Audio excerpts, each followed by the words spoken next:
Good afternoon and welcome to the RFP 5532 Expanded Solar for All pre-bid webinar. My name is Max Joel and I am the Director of the New York Sun program at NYSERDA. Before we get started, I'm going to walk us through a few housekeeping items. Next slide, please.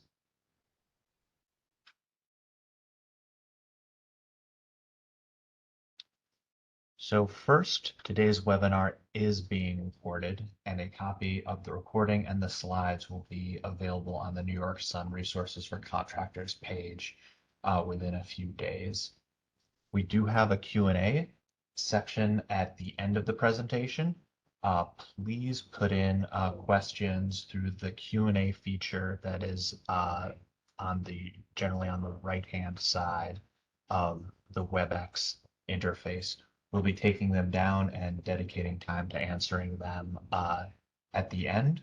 We won't be answering questions as they come in during the webinar, but please do go ahead and put them in whenever they occur to you so that we can gather them all up and answer them at the end.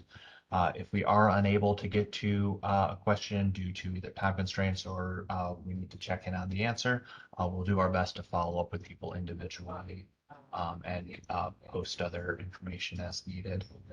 So once again, before I leave this slide, I'll say that again, that today's webinar is being recorded and the presentation will be posted online. Next slide, please. So for today's agenda, we'll be starting with an overview of the RFP. And before we really get into that, I'd like to also note that I'll be joined today by Jason Small from National Grid. We'll be discussing the National Grid part of the process. And my colleague at NYSERDA, Dylan Cunningham, will be leading a walkthrough of the NYSERDA portal that's used to submit responses to the RFP. Next slide, please. Next slide, please. So by way of quick background, Expanded Solar for All is a jointly run program between National Grid and NYSERDA. The goal, of course, is to bring bill savings from community solar to low-income households who are participating in National Grid's energy affordability program. That program serves over 160,000 households throughout National Grid's electric service territory. Phase 1 of ESFA was approved by the PSC in January 2022, and last year we managed a first round RFP that selected slightly over 120 megawatts worth of projects for the ESFA. This round of the RFP, or this new RFP technically, will procure the remaining capacity up to the 300 megawatts that was approved for phase 1 of ESFA by the PSC. Next slide, please.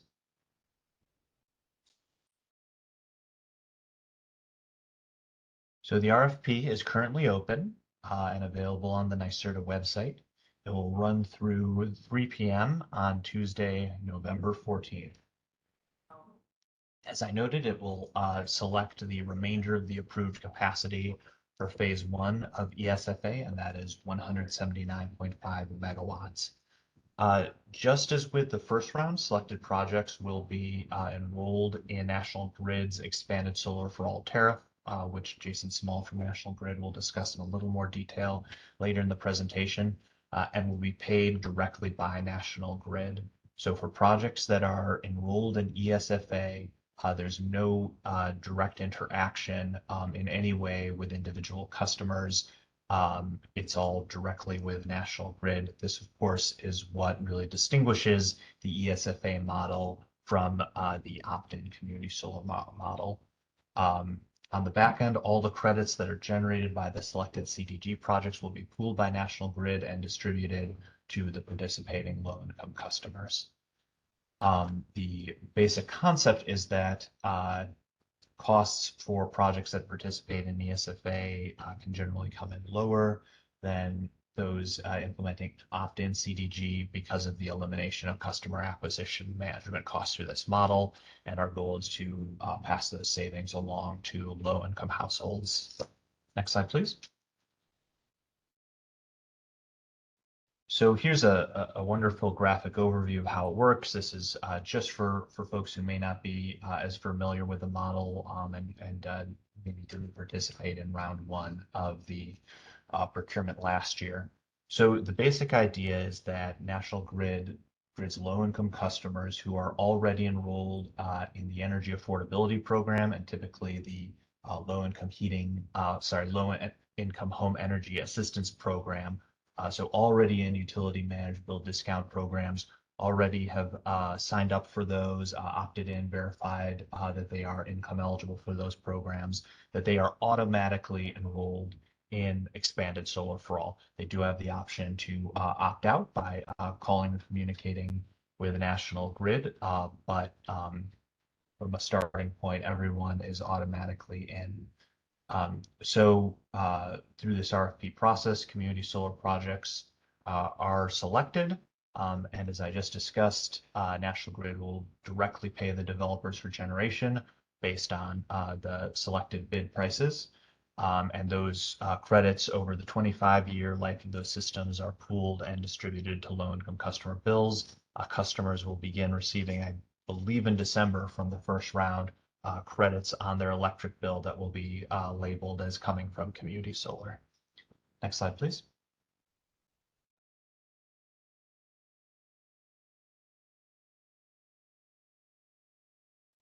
Okay, so let's get into the RFP itself. And of course, throughout, please refer to the RFP document that's posted for the precise details and rules. That is the governing document of the whole thing. So to submit a project for expanded solar for all, the proposers have to be New York Sun participating contractors, and they can only submit projects that they are associated with in the New York Sun Megawatt Block portal. So this whole process runs through the same online Salesforce-based portal that you should be familiar with from submitting and managing applications for New York Sun incentives. That makes it a streamlined process on our end, hopefully on yours, and directly links together project applications and project awards that have already received megawatt block incentives with the associated ESFA bids, and we'll see during the demonstration how that all looks in the portal. So all applicants must, of course, accept the terms and conditions of the ESFA tariff, and importantly, the bid is to for the compensation level. But for this round, applicants must accept at the compensation level that there will be a compensation level adjustment for projects that receive an allocation of the low-income communities bonus tax credits. We'll talk about that in a little more detail as well, and it's described in the RFP. Next slide, please. Okay, so projects must be CDG. They must be in National Grid's electric territory, of course. They must already have received an award for the megawatt block, so they must be in approved status with New York Sun, and they can't be operational at the time of bid submission. If a project is selected for ESFA and enrolls in the tariff, 100% of the generation goes into the program, so that is the expectation with the application. And we expect this process to run smoothly and efficiently. So within 60 days of receiving written notice of selection from NYSERDA, a project must commence enrollment in the ESFA tariff with National Grid in order to keep their selection. We'll go into this in a little more detail, but a project that's selected for ESFA keeps all of its existing New York Sun incentives. That includes the base incentive, prevailing wage adder, if eligible, on a community adder. However, it does not include any inclusive community solar added award that has already been made. It's a one or another decision whether to take a project through the ICSA or ESFA. So if a project, technically a project that has already received an ICSA award can submit a bid for ESFA. If that ESFA bid is selected and the project moves forward with ESFA, they have to cancel the ICSA. We'll again talk about that a little more throughout the presentation. Next slide, please. Okay, so just reiterating here, most incentives are kept by selected projects. The base incentive, the community adder, if a project is of a vintage that it has a market transition credit or a community credit as part of their existing tariff, they keep that. But again, the ICSA will have to be canceled if a project is selected and enrolls. Now, again, technically you can apply with an ICSA in hand. If you are not selected or do not enroll in the ESFA tariff, your ICSA award is not affected. However, given that the timing of this round of the ESFA and the opening of the new ICSA are more or less concurrent, we really encourage people just for really administrative reasons and your own convenience to, make a first decision over whether you want to pursue ESFA or ICSA rather than applying for both simultaneously, though technically that is allowed. Next slide, please. Okay, so let's talk about the bid process. So what you are bidding into the program is very simply the percentage of the value stack compensation that you want to be paid for your project every month by National Grid. Again, that is just a single direct monthly payment by National Grid as a percentage of the value stack. There's an example here, but you could bid in 72.5%. And then every month you would receive that monetary value as defined by meter in the value stack from National Grid. That value is calculated in the exact same way as any meter project, any CDG project. And I believe the monthly documentation that a project receives looks very similar, except of course, no information about subscribers or net crediting or anything like that, because that's within the opt-in CDG system. So in terms of the bid, this is very important. When we go into the portal, you'll see that the bid is entered as a percentage of the value stack compensation that will be received by the project. So what you want to be paid, not the discount. So a lot of times, at least in the customer facing environment, we talk about a project offering a 10% discount or a 15% discount or maybe a 20% discount. That's not the format to be used here. In the bid, say what you want to be paid up to a maximum allowable 89.0%. Please, please double check this. Once the RFP period is closed, this cannot be corrected. Even if we see things that are obvious mistakes, if you bid 15%, we are going to select your 15% most definitely, but then you will also most definitely choose to not enroll in the tariff because you need to be paid more than 15%. Next slide, please. So just another example of how this looks and the purpose of this structure. So again, our expectation is that the bids, the compensation levels will be, of course, the large majority of the value stack, of course, covering the cost of building and operating the project. National Grid, for the ESFA order, takes an up to 1% administrative fee. I refer you to the ESFA implementation plan to show how that's broken down, but that fee may be lower than 1% depending on National Grid's actual costs. But most importantly, all the efficiencies realized by the entire model, by the developer bids, and by reducing the administrative fee as much as possible, all go to the benefit of low-income customers. That's this pool that's shown in this example is 26.5%. So again, just to emphasize the bidding format, if this were your project and this was the bid you wanted to submit, you would enter 72.5% in the ESFA application. Next slide, please. So other application requirements, these are generally required of all NYSERDA RFPs. There's a disclosure statement, EO 16 certification form. All these details are available on the solicitation page.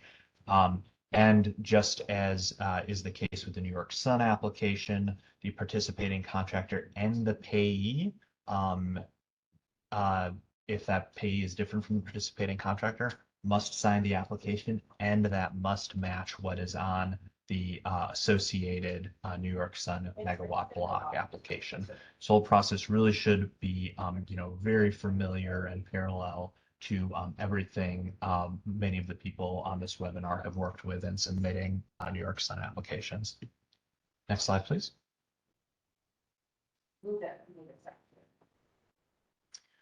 So the selection process begins at 3 p.m. on November 14th.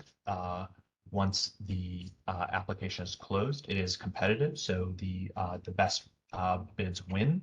It'll be a quite simple process. The applications will be ranked by compensation level, lowest to highest. There's a random tiebreaker if we do get two of the exact same bid. And then the best, meaning lowest cost bids, will be selected in order until we reach 179.5 megawatts DC. Next slide, please.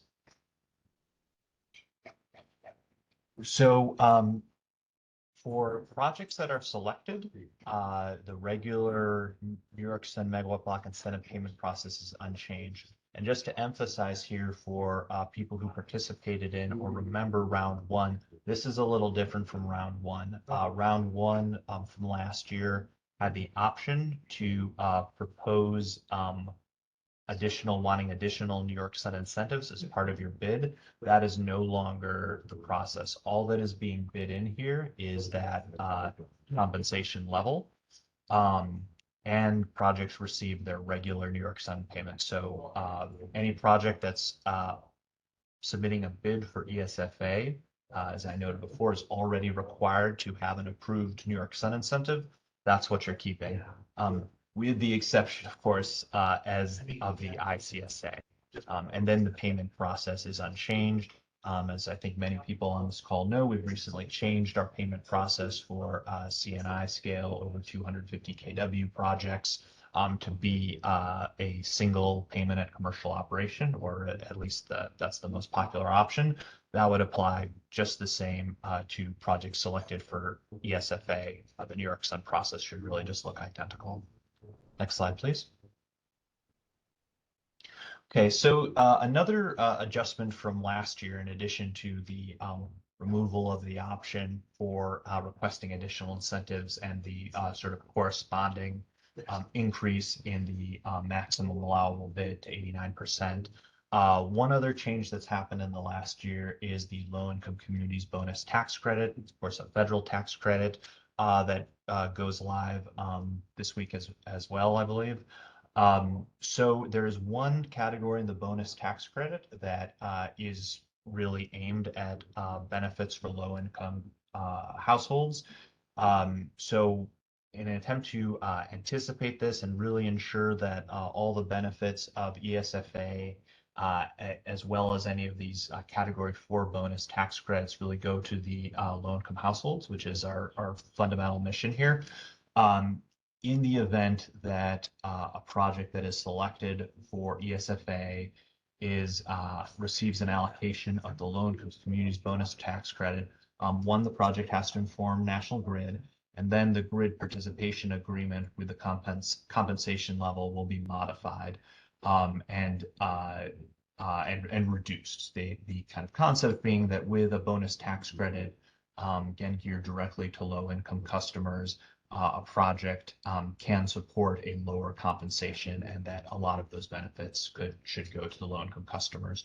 So if a project, for example, bids in a 85% compensation level, that would be reduced to 79%, technically 80% minus the utility administrative fee, which will be 1% for this round.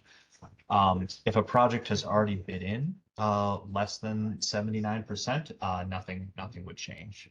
That's how we've kind of managed that.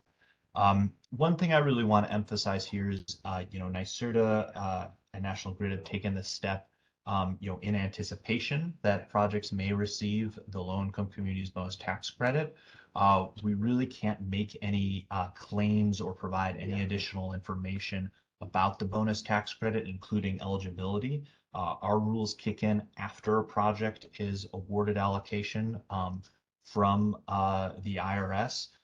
We don't have, it's not NYSERDA or National Grid, of course, that are making those awards. We can't guarantee that a project that is selected for ESFA qualifies for the credits or would be selected.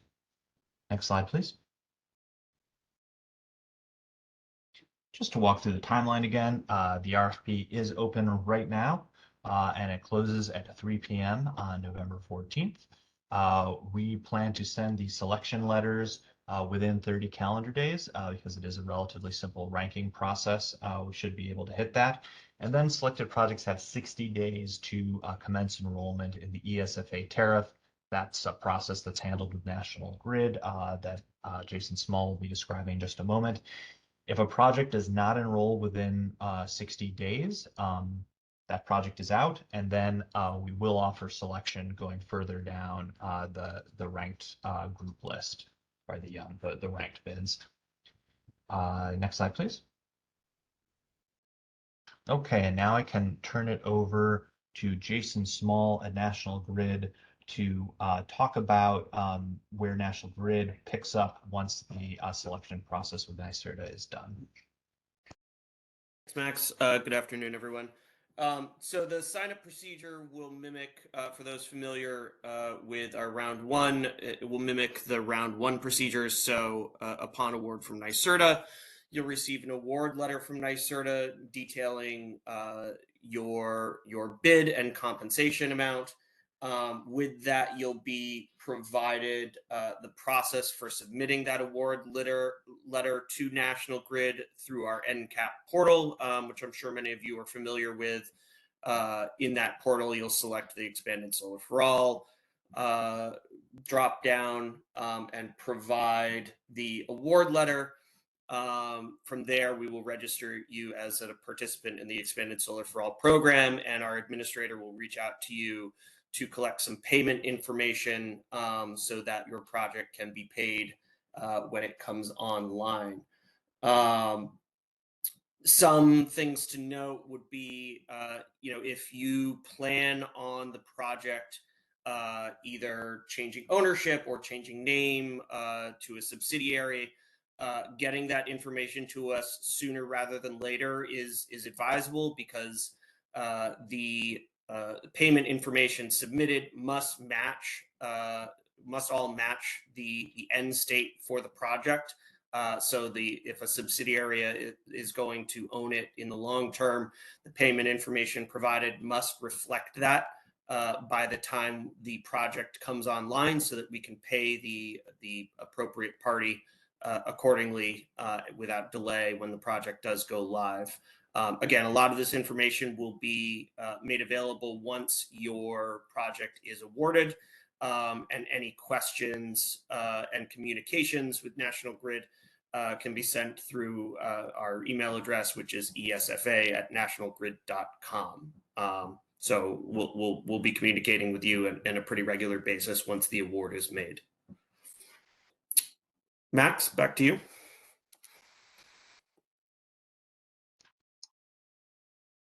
Okay, thank you very much, Jason. Let's advance the slides. Okay, so now my colleague Dylan Cunningham is going to share his screen and walk through the process within the portal. I think you'll see here that in many ways it's easier than it sounds from my description. It's a pretty straightforward application within the portal. Take it away, Dylan. All right, good afternoon, everyone. Give me 1 second. And Max, please confirm that you can see my screen. Yes, I can see the NYSERDA website. Amazing, thank you. Good afternoon. So as Max said, I'm just going to quickly walk through the application process for everyone's awareness.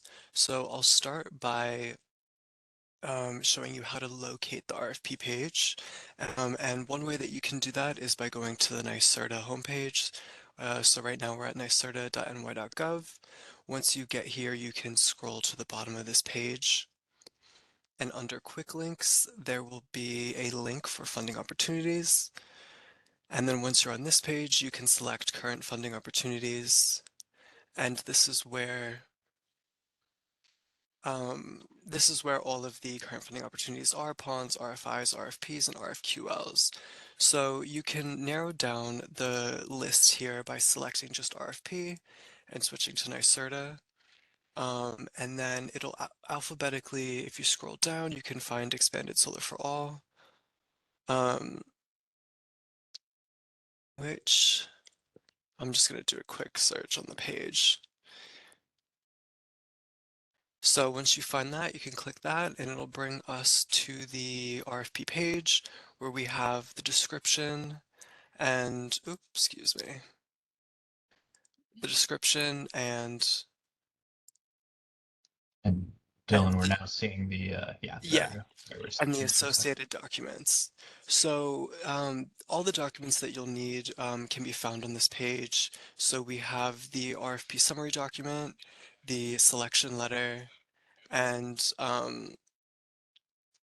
the non-selection letter, the National Grid tariff, the participation agreement, and then two documents here at the bottom that you'll need to upload in the application itself that I'll point out in a couple of minutes. Another thing is the ESFA application guide is also here. So if you ever need to come back and if you have any questions about the application, you can refer to this guide. Um, so once you're familiar with all the documents, you can select Apply Online. That will bring you to the sort of login page for the NYSERDA portal. This is the same login that you will use when you sign in to apply for other New York Sun incentives and offerings. So when you log in, you will get into the portal. It'll look something like this. What you'll want to do is click Submit a New Application. And then you should have a couple of tiles and you'll want to just be sure to select Expanded Solar for All. So that will bring us to the application. And there are 5 pages of the application. You can, after you go through all the steps, you can sort of use these buttons up here to go back and forth to different pages. And you will also have buttons down here that you'll have a previous button, continue, and a save button to save the application if you don't want to submit it right away. So the first thing that you'll do on this page is select the New York Sun application that you want to apply for that you want to submit a bid for Expanded Solar for All. So these are, I'm just going to select this one.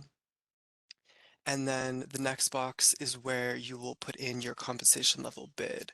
So Max explained this in detail, and I'll just use the example that he used. So if you want to be compensated 72.5% of the value stack for the project, that is what you would enter here. And you can enter up to 1 decimal place in this box. And as a reminder, there's little help text here and here. The maximum allowable compensation bid is 89%. So once you enter your compensation level bid, you can select continue, and that will bring you to the project contacts page. So a couple notes here. The contractor and pay information will be automatically loaded from the New York Sun application that you selected on the previous step. So we're advising that before you even begin an application, just to make sure that the New York Sun application and that record is up to date. Because a lot of that information, like you see here, will be pulled in. It's not showing here, but when you apply, you should see the contractor listed and then the payee as well. And if you need to change anything or if the contacts aren't appearing for any reason, you can reach out to communitysolar@nyserda.ny.gov with the ESFA application number, and we can look into that for you. But a little side note there is that the contractor and the payee for the ESFA application must be the same as it is for the associated New York Sun application. So once you confirm and review the contacts listed here, we can go to the next page.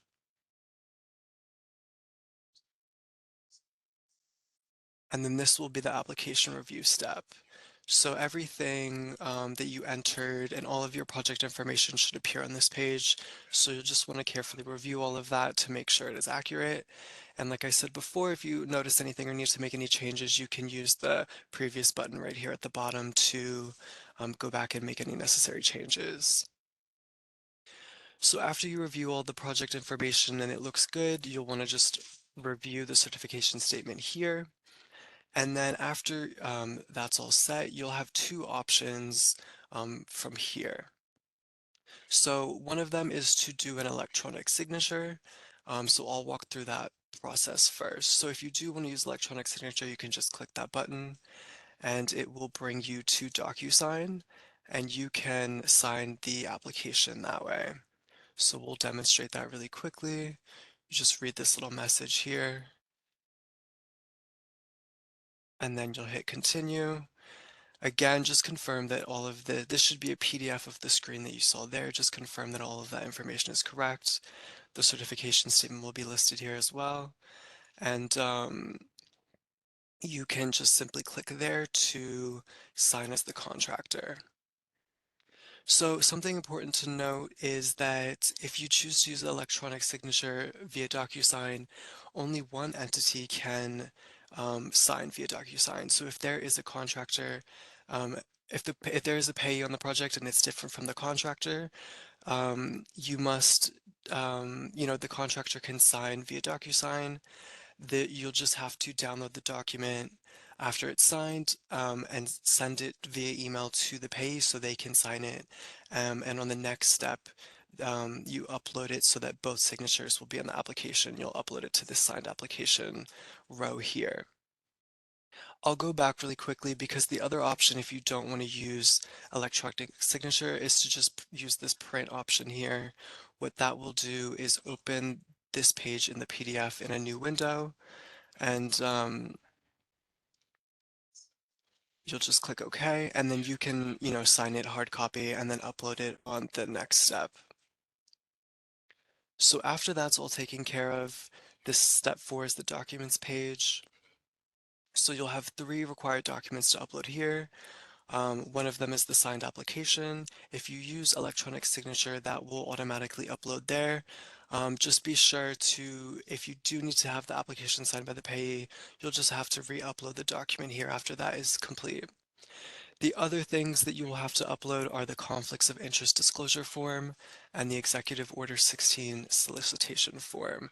Both of these can be found on the RFP page in the associated documents section. So you can download those documents there, review them, sign them, and then upload them here. And once all of that is set, the last step is to, oh, 1 second, we have to upload stuff to get to the next page. But the next step is just going to be to submit.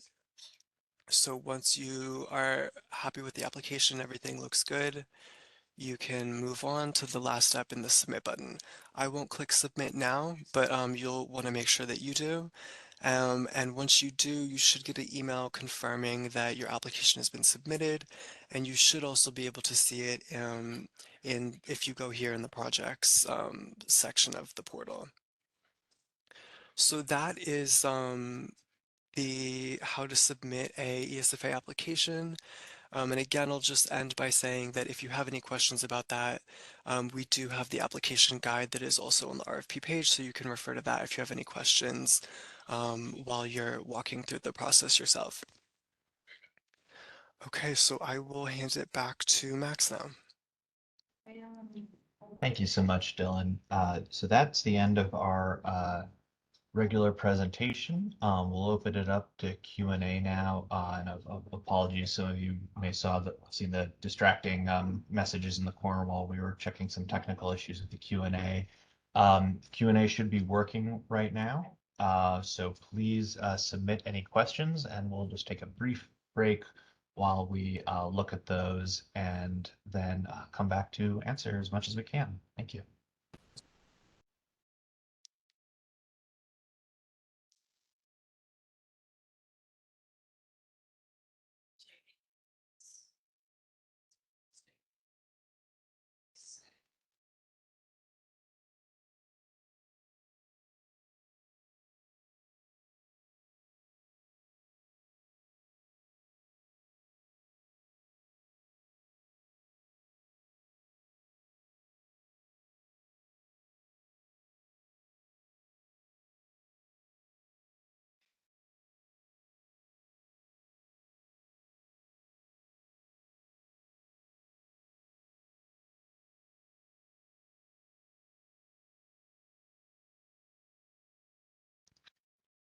Okay, so we only have one question so far, which I'll just address now, but definitely encourage everyone to drop their questions in the Q&A, and we'll certainly give it a few more minutes.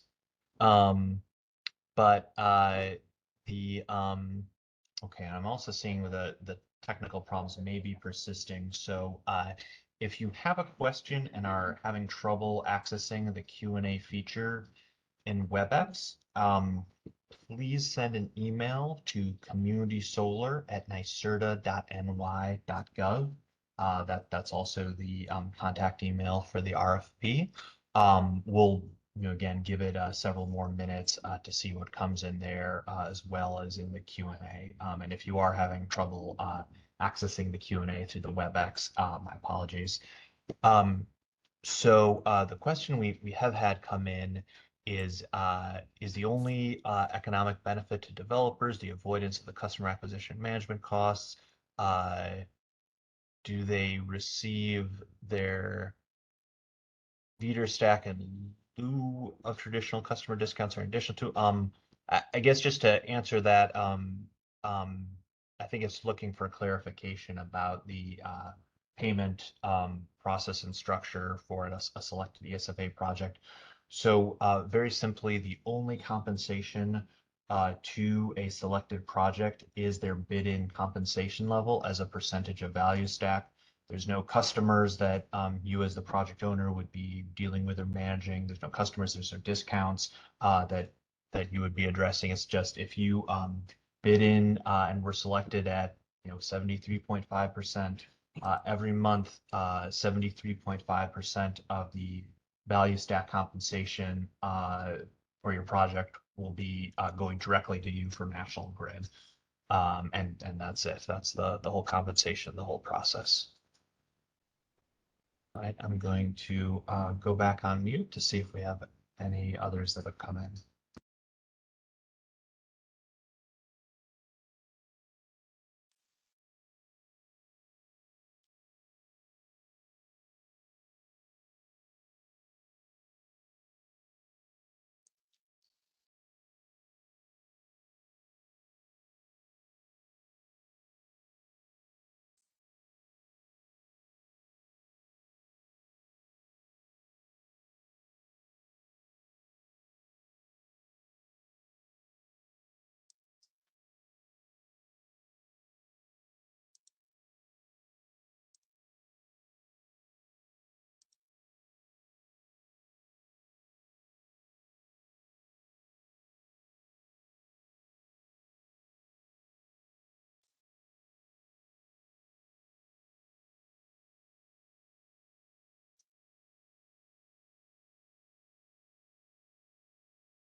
Okay, another question has come in. It's a great one.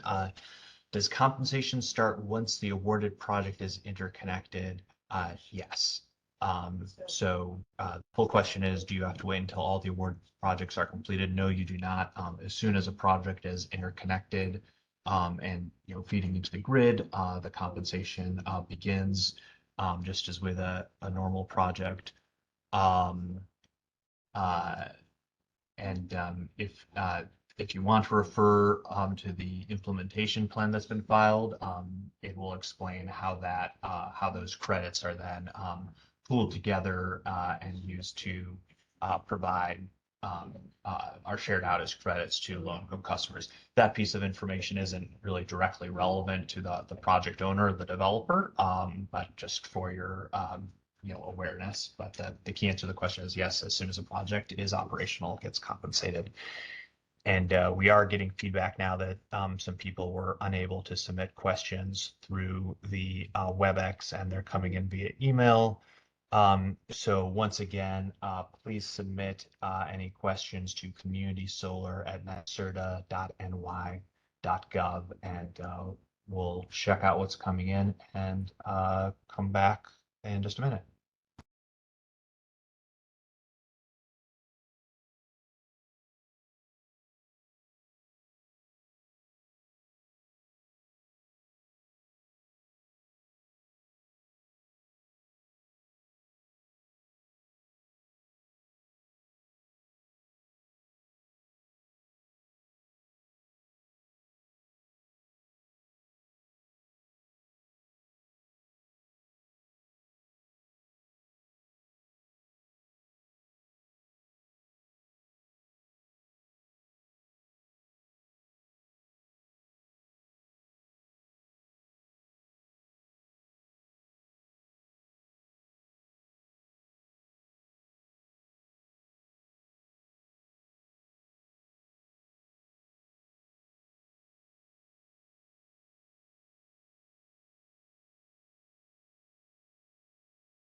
Okay, we have a few more questions that have come in, and apologies again for the glitch with the Q&A feature.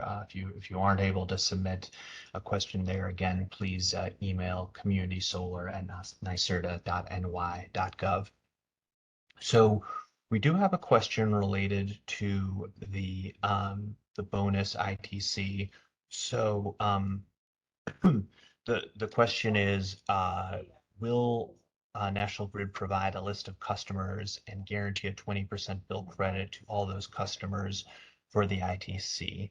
So I'm assuming that that is in reference to the placed in service documentation requirement of the low income communities bonus tax credit category 4. Uh, and Nick, if you want to confirm that via email or Q&A if you have access, that'd be great. But uh, the general answer is NYSERDA, National Grid are aware that if a project receives a allocation of bonus tax credits, that there may be other documentation requirements that project will need to submit to claim those credits. I think our general position is that we're going to do our best to be able to meet those within our rules and requirements for things like customer privacy.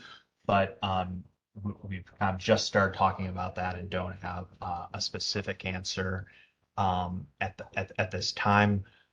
Certainly questions about, again, eligibility or what specifically is required to be submitted for the bonus tax credits. Those should be directed really to the help desk email that is on the Department of Energy's Low Income Communities Bonus Tax Credit website. Okay, the next question is about assignments. So if a project is sold, so this particular question is about, would the seller have to bid into the program prior to the sale closing? I believe the answer is not necessarily. Our requirement is that our participating contractor of record bids into the program. So wherever a sort of a project sale stands in the process between the buyer and seller, that's of course their business, a matter of their contract.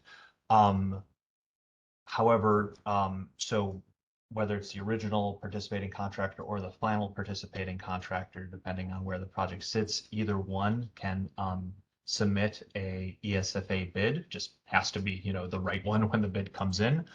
Now, just as with the incentives on the NYSERDA side, the having an ESFA selection doesn't sort of change our requirements for existing New York Sun awards. So if a project is sold, it, as I think most people on the call know, has to be assigned to the new owner, be it a new participating contractor or a new payee or both,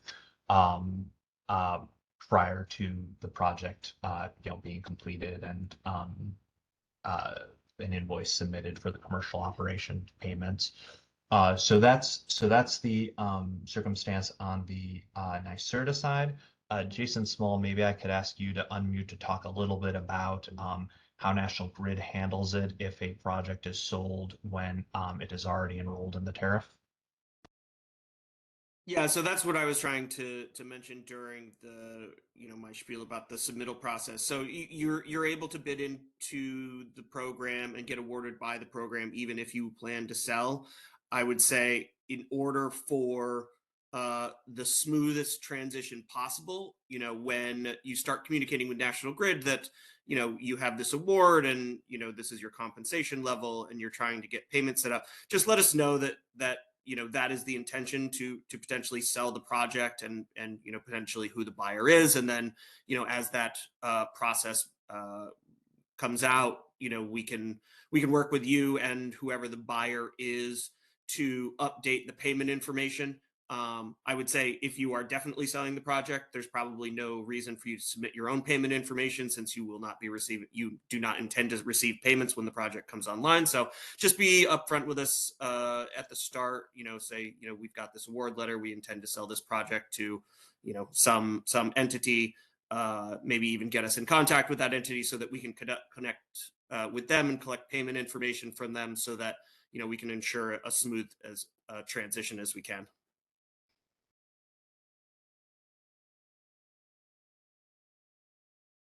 Thanks so much, Jason. And see, there were a few questions about assignment and sales of projects. I think your answer covered all of that. Again, I'll reiterate from the NYSERDA side that especially because in this round there's no change in the NYSERDA incentives other than the requirement to drop the ICSA if you already have one. Our process remains the same. Whether there's an assignment or not, isn't really impacted by ESFA. So there is a general question about the program, kind of where do the credits go? Is it to certain regions within National Grid's electric service territory? So the answer is no.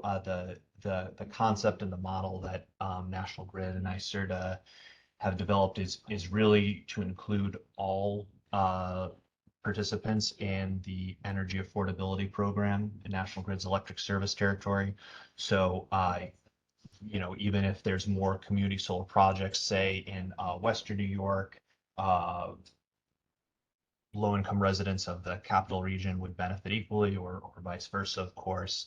And the other part of the model is that all the generation is pooled, so it's kind of a many-to-many. The entire portfolio of projects that are procured under both the first round and this round we've now opened, all those credits will be pulled together and again shared out with all of the more than 160,000 households participating in EAP. So the more projects that come into the system and the sort of deeper the discount, so the lower the compensation to the project owners, the greater the credit to all participating customers. And I think as many people on the webinar know, the Department of Public Service also submitted a proposal to expand a adjusted version of this model statewide, and with comments on that proposal have closed, but there was many and voluminous comments from the solar industry and others who are on this call, but people who are interested in the model outside of National Grid as it could be potentially implemented outside of National Grid should certainly look at that filing.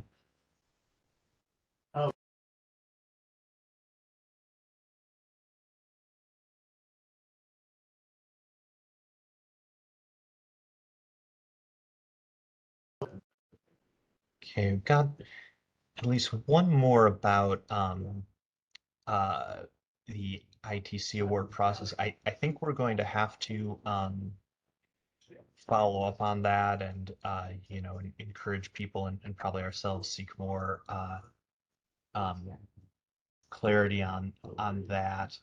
Right now we really can only provide people with what's in the RFP in terms of the treatment of projects that receive an allocation of the bonus ITC. Follow the procedure that's in the RFP.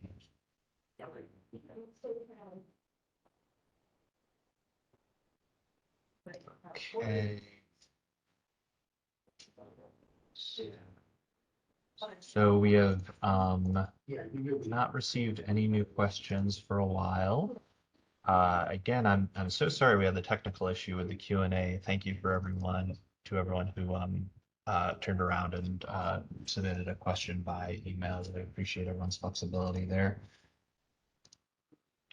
So I think with that, I will say thank you. Oh, just got one new one. Hold on a sec.